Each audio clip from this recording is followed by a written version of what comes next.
എനിക്കിത് വേണടി. തെണ്ടി തിരിഞ്ഞു നടന്ന നിന്നെ ഇവിടെ കൊണ്ടു എത്തിച്ചേനെ എനിക്കിതന്നെ വേണം. ഓരും വിട്ടോളെ. മനസ്സിലാവുണ്ടീ? ഇവിടെ നടക്കണ കുട്ടൻസും ഒക്കെ എനിക്ക് മനസ്സിലാവുന്നുണ്ട്. ആ പാവം ബാലഗോപാലൻ അവന്റെ പണപ്പെട്ടിയുടെ താക്കോല് നിന്റെ അരക്കെട്ടിലെത്തിയ ഹുങ്കല്ലടി നീ കാണിക്കുന്നത്. തീർത്തരാടി, ഞാനായിട്ട് തന്നെ തീർത്തരാടി.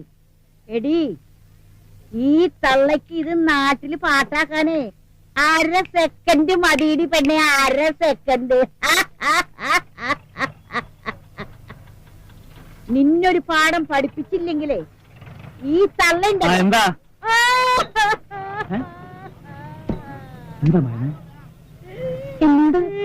5 രൂപ ചോദിച്ചു. ഞാനത് കൊടുക്കാത്തുണ്ടോ? ഞാൻ അടിച്ചോണ്ട് പോകാമല്ലോ. പിന്നെന്തിനാ കാശ്? കുഴിച്ചിടാൻ. എന്നിട്ട് മുളച്ചു വരുമ്പോഴേ ഇങ്ങനെ പറിച്ച്